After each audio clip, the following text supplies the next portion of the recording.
부르심을 받은 그대로 지내라, 이런 제목으로 이렇게 말씀을 나눕니다. 그러니까 바울이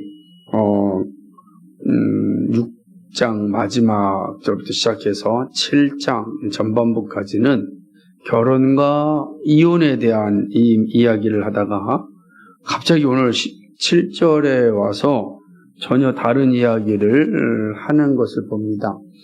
바로 할례와 종가 자유자에 대한 이야기입니다. 이렇게 보면 결혼과 갑자기 이야기하다가 비약해서 다른 이야기를 하는 것처럼 이제 볼 수가 있습니다. 갑자기 왜 이런 이야기를 하지라고 생각할 수가 있는 장면입니다. 왜냐하면 25절에 읽어보면 그죠? 또다시 결혼에 대한 이야기를 하거든요. 그러니까 결혼에 대한 이야기를 하다가 갑자기 할례와 종가 자유자에 대한 이야기를 하고 또 끝나서 또 결혼에 대한 이야기를 합니다.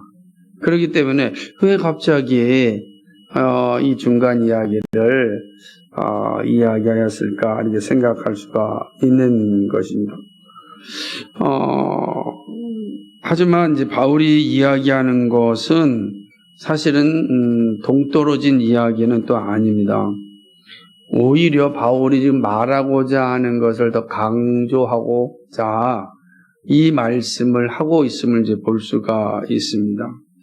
왜냐하면 그 중심 내용이 바로 17절, 20절, 24절에서 반복적으로 강조하는 내용 때문에 그렇습니다. 3번이나 강조하였는데 그 내용이 뭐냐면 부르신 그대로 행하라 라고 하는 것입니다. 사실 우리가 살펴볼 고린도전서 7장 전체의 주제가 이것이라 할 수 있어요. 부르심 바대로 그대로 행하라 라고 하는 거죠. 이것은 모든 삶의 기준을 이제 보여줍니다. 부르심은 각자가 하나님께로 받은 소명을 말하는 것입니다. 모든 교회는 소명을 따라 살아야 합니다. 이것은 해도 되고 안 해도 되는 문제가 아닙니다. 반드시 해야 할 명령입니다. 우리는 다 부르심 받은 대로 살아야 하는 존재들입니다. 그렇다면 바울이 갑자기 소명을 강조하는 이유가 무엇일까? 소명을 통하여 고린도 교회와 그리고 우리들에게 주고자 하는 교훈은 또 무엇일까? 오늘 말씀을 통하여 그 사실을 좀 생각해 보고자 합니다. 첫째, 그리스도인은 하나님의 부르심을 받은 사람이다 라고 하는 이 명제입니다. 우리는 부르심을 받은 사람입니다. 하나님께서 부르심을 받은 사람이죠. 그래서 본문을 말씀을 잘 이해하려면 바울이 교회에 있는 성도들을 향하여 이 말씀을 하고 있다는 사실을 알고 있어야 합니다.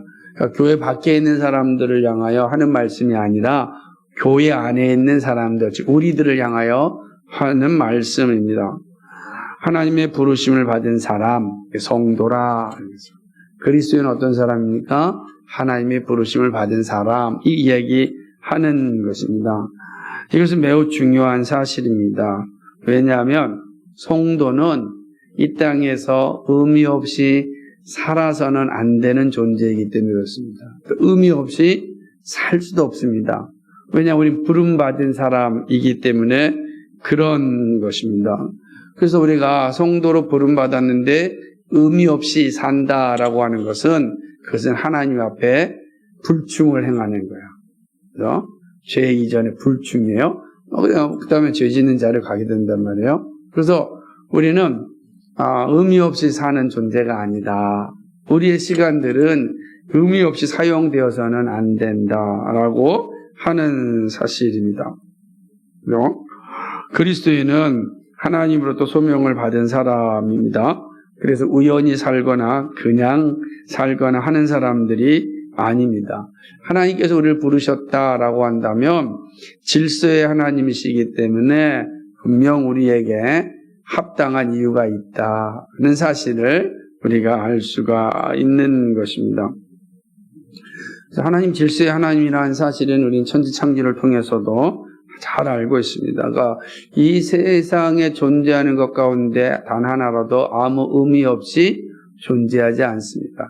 의미 없다고 생각하는 것처럼 느껴지는 것도 다 의미가 있습니다. 우리 몸에 보면 이렇게 콩팥이 2개 있는데 하나가 없어도 살고 그렇습니다. 그죠? 그러나 살 수는 있으나 의미 없는 게 아니라는 거예요. 힘이 없어진단 말이에요. 살 수는 있지만 힘이 없어지고 어려워지는 것입니다. 그러니까 우리 몸에 있는 작은 것들 하나도 다 필요하기 때문에 주어지는 것입니다. 우리가 있는 손톱, 이거 아무것도 아닌 것처럼 느껴지지만 그냥 있는 게 아니잖아요. 손톱이 없거나 발톱이 없으면 우리는 생활할 수가 없습니다. 그러니까 이만큼 우리의 몸에 있는 것도 우연한 것이 없듯이 우리의 삶 속에 어느 하나도 우연히 존재하거나 또 그래서 우리가 그냥 아무 의미 없이 살아도 된다라는 것은 없다라고 하는 것입니다. 그러니까 이런 하나님께서 우리를 부르셨다라는 거죠. 결국 하나님의 놀라운 계획 가운데 우리가 부름받은 사람입니다.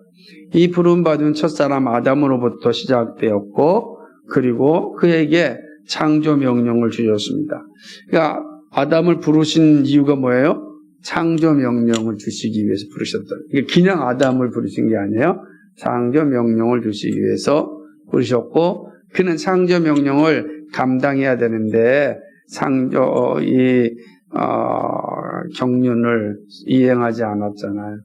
안타깝게 됐죠. 죄로 인하여 타락함으로 첫사람 아담은 결국은 그 거룩한 지혜를 박탈하였고 하나님은 그 하나님의 나라를 그 경륜 속에 완성하셔야 되기 때문에 긴 시간을 통하여 죄가 가지고 있는 끔찍한 현상이 무엇인지를 역사를 통하여 보여주셨고 이제 그 역사의 한 정점에서 둘째 아담이신 예수 그리스도를 보내사 이 창조 경륜을 완성하게 하신 것입니다. 하나님을 믿기로 작정한 자를 이제 예수 그리스도를 통하여 부르십니다. 그리고 부르신 그 자를 통하여서 첫사람 아담에게 주었던 창조 명령을 다시금 주는 겁니다. 그러면 오늘 우리가 그리스도인을 부름받았다라고 할 때는 우린 뭐예요? 창조 명령을 수행하는 자로 부름받은 겁니다. 예수 믿지 않는 사람들도 그렇게 지음을 받았어요. 그런데 그들은 그것이 창조 명령인지 모를 뿐이에요. 모른 채 하나님의 창조 경륜을 이루어가는 사람들입니다.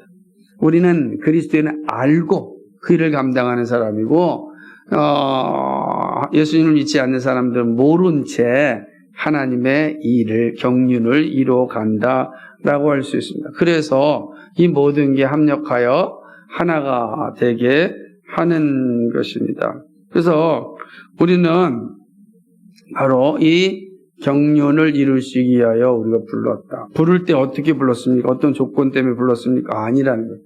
그거는 창세기도 가르치지만 바울이 고린도전서 1장 26절, 29절에서 아주 분명하게 밝히고 있지 않습니까? 우리의 부르심을 보라. 육체를 따라 지혜 있는 자가 많지 아니하며 능한 자가 많지 않으며 몸벌 좋은 자가 많지 아니하로다. 그러나 하나님께서 세상에 미련한 것들을 택하사 지혜 있는 자들을 부끄럽게 하게 하려 하시고 세상에 약한 것들을 택하사 강한 것들을 부끄럽게 하려 하시며 하나님께서 세상에 천한 것들과 멸시받는 것들과 없는 것들을 택하사 있는 것들을 폐하려 하시나니 이는 아무 육체라도 하나님 앞에 자랑하지 못하게 하려 하십니다. 자랑할 육체가 없다는 거예요. 자랑할 육체가 없는 거예요. 육체를 자랑하는 자는 부름받지 못한 자입니다. 우리 부름받은 자들은 자랑할 육체가 없어요. 왜? 우린 다 죽은 자와 죽은 자이기 때문에 그렇습니다. 그러므로 교회의 역사에는 다양한 사람들이 존재하였습니다. 그렇죠? 하나님의 경륜을 이루는데 한 종류의 사람만 엘리트만 존재하지 않았어요. 그렇지 않습니다. 학자도 있었습니다. 물론 엘리트도 있었습니다. 그러나 땜쟁이도 있었습니다. 구두수성공도 있었습니다. 분필가도 있었습니다. 의사도 있었습니다. 되게 중요한 사람들이죠. 구두수성공인 무디가 어마어마하게 주의 나라를 이루는데 엄청난 일이었습니다. 땜쟁이였던 이 번연이 철로역상이라는 위대한 책을 남김으로 하나님 나라를 확장해 간 거죠. 수없이 많습니다. 수없이 모든 종류의 사람들 불어서 하나님의 창조 경륜을 이뤄갔다. 그래서 우린 누구다?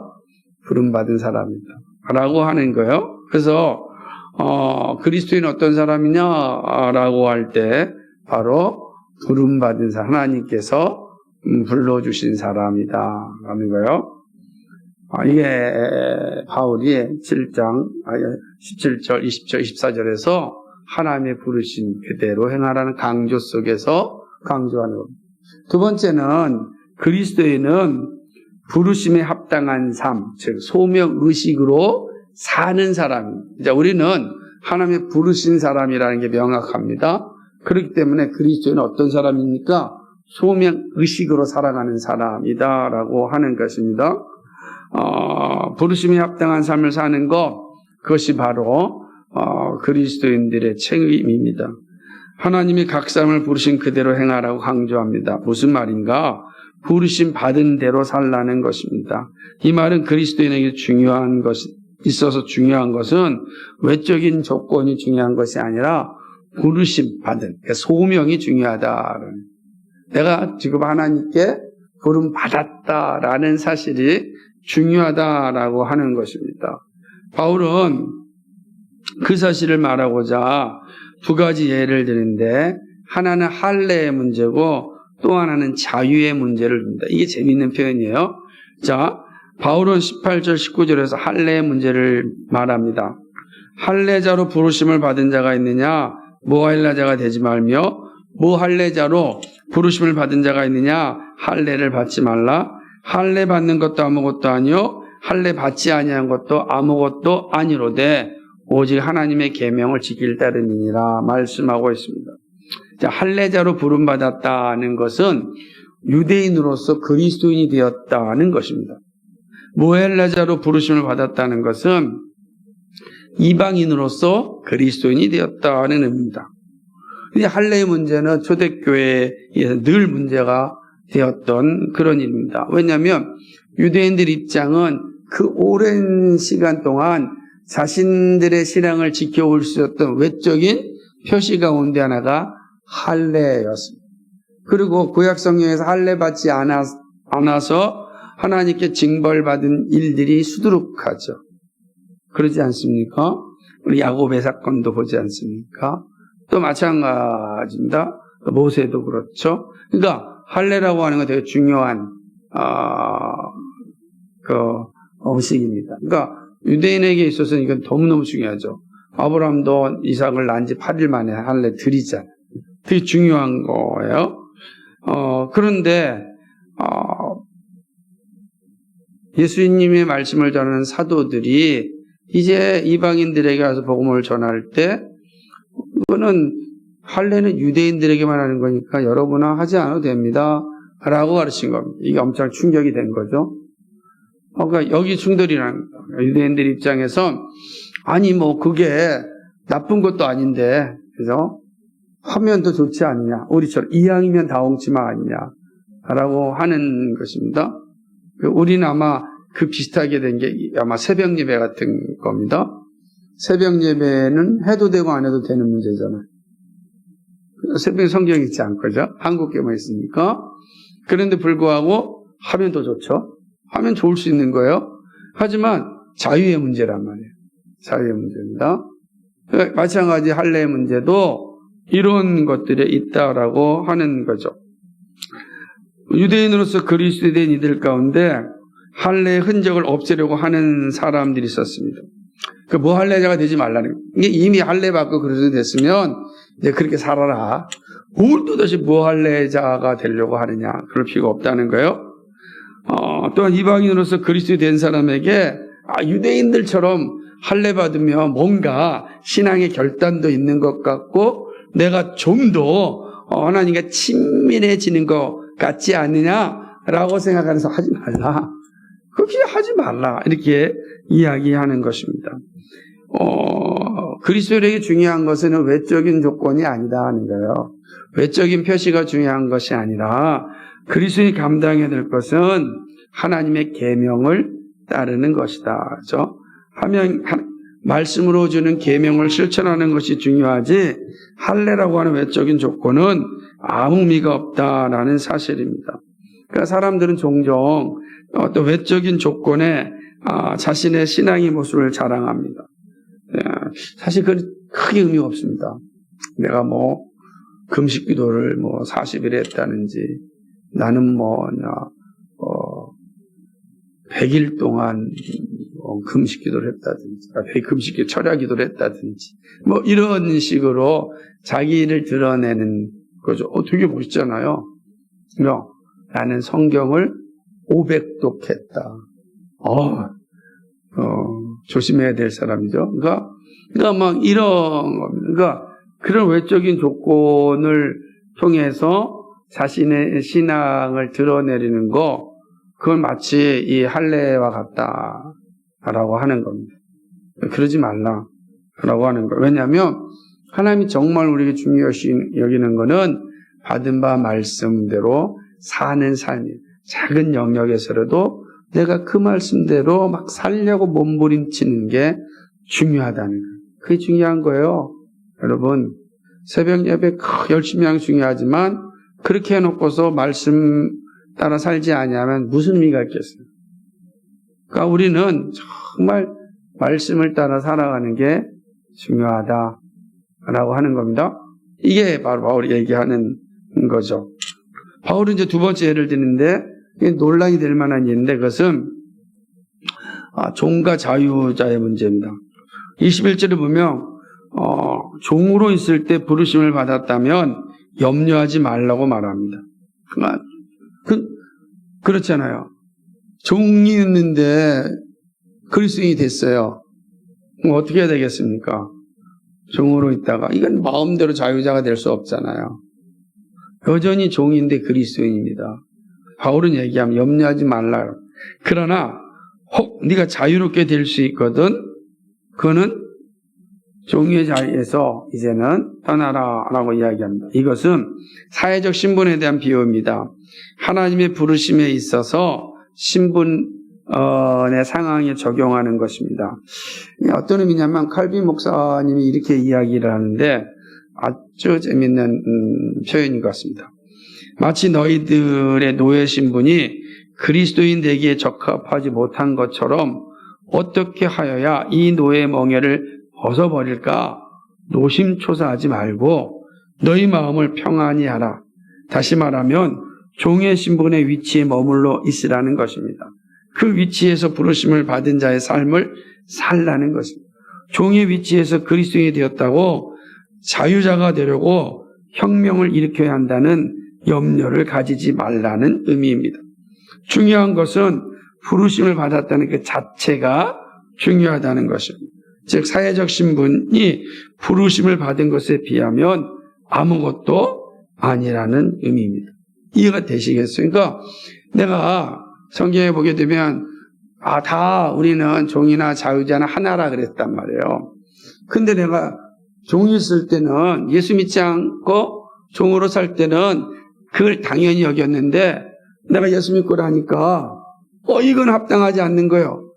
그러니까 사람들 가운데 안 된다. 이거 혁명을 일으켜서라도 이 제도를 없애야겠다. 이런 생각을 갖는데 그러지 말라. 중요한 건 내가 지금 가지고 있는 사회적 신분이 중요한 것이 아니라 그리스도인이 되었다는 게 더 중요하다는 거예요. 그러므로 그리스도인으로서의 그 신분, 그리스도인으로서의 그 기쁨을 누리라라고 하는 거죠. 하지만 덧붙이면서 얘기하기를 만약에 자유롭게 될 수 있다면 자유자가 되라는 것입니다. 자유자가 될 수 있는 기회가 주어졌다면 적극적으로 자유자가 되라는 말입니다. 이거는 사실은요, 오늘 우리 시대에서 이 생각을 하게 되면 이렇게 아주 이렇게 묵직하게 다가오지는 않습니다. 그러나 바울 시대를 생각하고 보면 되게 묵직한 선언이에요. 왜냐하면 바울 시대는 이 노예제도가 자연스러운 것이었고 노예제도가 사회의 어떤 기반이었습니다. 그러니까 노예가 없는 사회는 생각할 수가 없는 것입니다.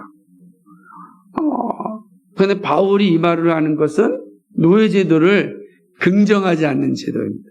그렇죠. 자유할 수 있거든. 너희는 어떻게든 자유하라는 거예요. 자유할 수 있는 기회가 왔습니다. 그 어떤 기회인지 모르지만 기회가 왔다면 자유자가 되라라고 이야기하는 것입니다. 그렇다고 물론 강력하게 혁명을 말하는 것은 물론 아닙니다. 하지만 그리스도인 공동체 안에서는 노예와 상전들을 하나님의 자녀로 말하고 서로가 형제임을 여러 곳에서 강조하였습니다. 그러니까 노예는 태어나는 것이고 노예는 사람도 아닌데 바울은 노예로 있는 것에 대하여서 그 안에서의 그리스도의 자유를 갖고 종으로부터 자유자가 될 수가 있다면 어떻게 해서든지 자유자가 되라라고 하는 거예요. 그럼 이거는 당시의 노예 제도를 기반으로 해서 살았던 사회인데 노예들에게 자유할 수 있다면 그건 자유해도 된다라고 얘기했으니 이거는 그 사회의 기반을 흔드는 겁니다. 엄청난 선언이죠. 우리가 이야기할 때는 그게 큰 차이가 있나 좀 강력하게 얘기하면 어떨까? 혁명을 일으키라 막 그러면 그냥 예수 믿고 나서 종들이 일어나 혁명 일으킬 텐데 그렇게 말하진 않지만 그러나 그 근본부터 흔들고 있는 것입니다.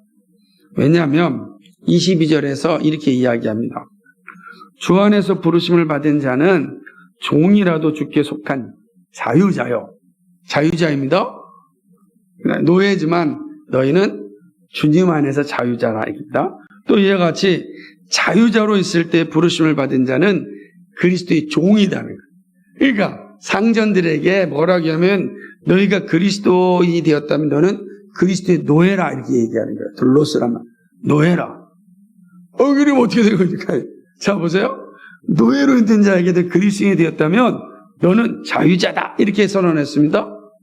그러니까 신분은 노예지만 뭐예요? 내가 자유자의 정체성을 가지고 살아가는 사람입니다. 그죠? 사람의 노예가 아닙니다. 근데 거꾸로 자유자에게 이야기합니다.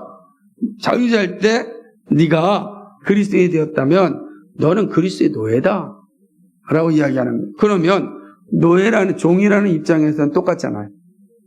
주인과 그죠? 주인과 노예가 똑같잖아요. 둘 다 종이잖아요. 둘 다 자유자잖아요. 이 엄청난 선언이죠. 둘 다 자유자고 둘 다 종이다 라고 하는 것입니다. 이것은 종에게는 격려를, 자유자에게는 겸손을 주는 말씀입니다. 그리스도 안에서 누구나 한 형제요 자매입니다. 여기에는 차별이 없습니다. 세상에는 차별이 있을지언정 그리스도 안에는 차별이 없습니다. 차별이 없어요. 질서만 있을 뿐이에요. 근데 이제 질서까지 부정하는 시대가 와서 어려운 거예요. 질서는 존재하는데 질서를 차별로 생각하고 그죠? 그러다 보니까 이 아름다운 질서조차도 무너지는 거예요. 하나님 참 질서의 하나님이신데 그렇죠? 사회적 조건이 하나님의 부르심을 받는 일에 장애가 되지 않습니다. 바울은 이 말씀을 통하여 강력하게 강조하는 것은 그리스도의 현재 위치에 대하여 염려하지 말고 주어진 환경이 어떠하더라도 하나님의 자녀로서 최선을 다하라는 것입니다. 하나님께서 우리를 부르실 때 사회적 기준에 따라 부르지 않습니다. 놀랍지 않아요? 자유자만 부르지 않아요. 그러니까 이런 겁니다. 바울 당시에 만약에 하나님께서 자신의 일에 사용되는 일꾼을 부른다면 누구를 부르는 게 가장 좋겠습니까? 그죠?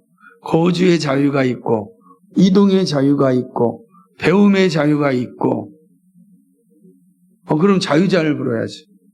자유자만 불러야 이게 상식적으로 생각해 보세요. 그죠? 그런 사람을 부르는 게 더 효과적이잖아요. 하나님 나라를 확장하는데. 그런데 그렇게 말씀하지 않아요?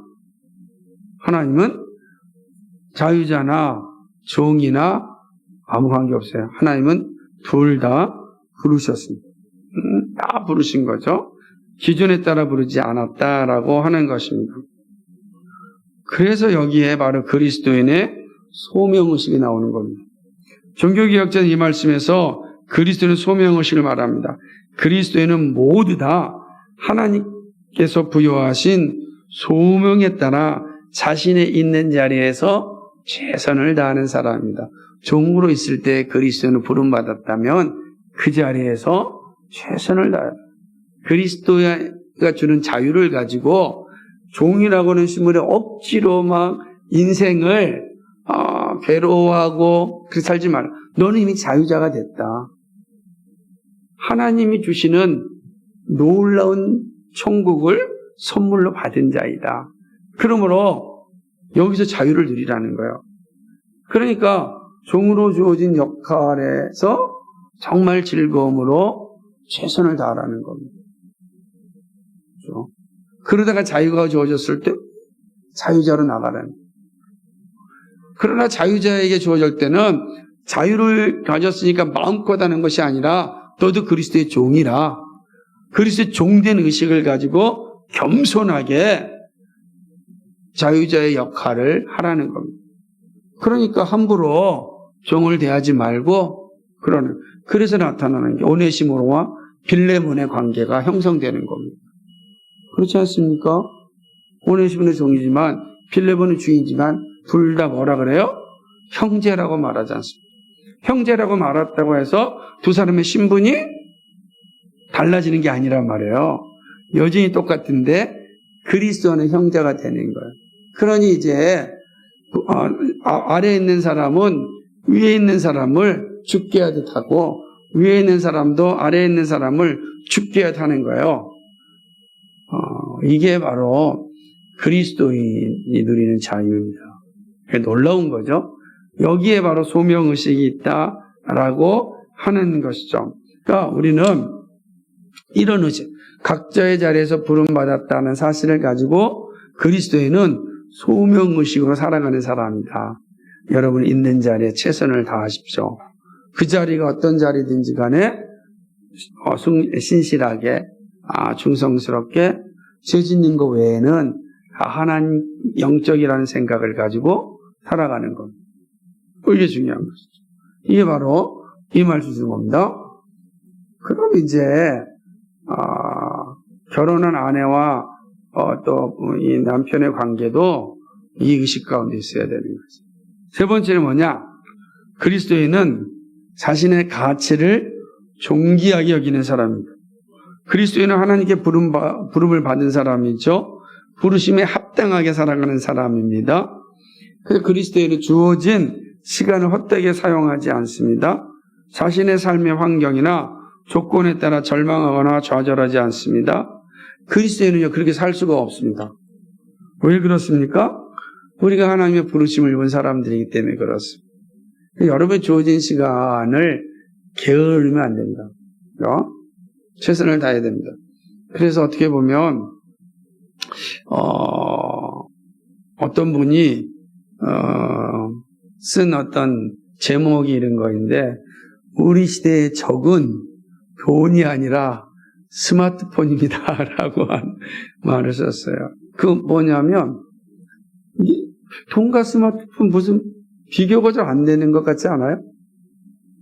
근데 이제 돈은 주로 뭐냐면 허영을 이제 상징하는 표현이 될 수 있는데 스마트폰은 뭐냐면 소비를 게으름과 소비를 상징하는 것이 될 수 있다. 시간을 허비하는 것, 그러니까 허영과 허비 중에 어떤 것이 우리의 적일까? 라고 할 때 이전에는 그런 시대가 없었으니까 지금은 허비하는 게 더 죄다 이런 말을 하는 걸 보면서 저 자신을 볼 때도 동갑이 되더라고요. 그럴 수 있겠다 라고 하는. 왜냐하면 책 읽는 시간, 말씀 읽는 시간, 묵상하는 시간, 기도하는 시간이 정말 줄어들잖아요. 줄어들기 때문에 그렇습니다. 우리가 그리스도인의 부름을 받았다면 다른 외적인 조건 때문에 그리스도의 삶을 포기할 이유가 없다. 23절 읽어볼까요? 시작. 너희는 값으로 사신 것이니 사람들의 종이 되지 말라. 그렇게 됩니다. 사람들의 종. 여기에 여러 가지 붙여볼 수 있습니다. 돈의 종이 되지 말라. 스마트폰의 종이 되지 말라. 성공의 종이 되지 말라. 능력주의의 종이 되지 말라. 그런 거죠. 이런 겁니다. 이런 거에 종이 되면 안 된다. 라고 하는 거죠. 왜냐하면 그리스도께서 값을 지불하시고 구원하여 주셨기 때문입니다. 그러니까 우리의 가치는 그리스도께서 우리를 위하여 자기 몸을 값으로 지불하시고 사신받은 존재들입니다. 우리의 주인은 그리스도가 되는 거죠. 그러니까 우리가 얼마나 가치 있는 존재냐. 그러니까 이거를 좀 인식했습니다. 내가 얼마나 가치 있는 존재. 그럼 우리가 허비하고 허영으로 살지 않을 겁니다. 가치 있는 존재인데. 그렇게 생각하지 않으세요? 내가 얼마나 가치 있는 존재인가. 우리 가장 속상한 건 이렇게 가치 있는 것을 인식하지 못하고 살아가는 거. 속상한 거죠. 그래서 가끔 정말 우리가 진짜 예수 믿는 사람이 돼야 된다. 정말 예수님을 만났으면 좋겠다. 교회만 오는 거 말고 정말 예수님을 만났으면 좋겠다. 이런 생각이 많이 해보고 싶다는 거죠. 그러니까 고대 사회를 보게 되면 종종 자유인으로 사는 것이 힘들어서 자신을 노예로 파는 일도 있었습니다. 바울은 이런 풍습을 잘 알고 있었습니다. 그래서 이런 풍습을 비유로 하여 말하는 것입니다. 자유자가 스스로 노예가 되는 것이 불의하듯이 그리스도의 자녀들이 사람들의 종이 되는 것도 합당하지 않다. 우리는 하나님의 부르심을 받았다면 정말 부르신 자로 살아가는 것입니다. 그렇죠? 우리가 하나님께 부르심을 받았다는 것의 존귀한 가치는 하나님과 함께 거하며 살 수 있다라는 것에 있습니다.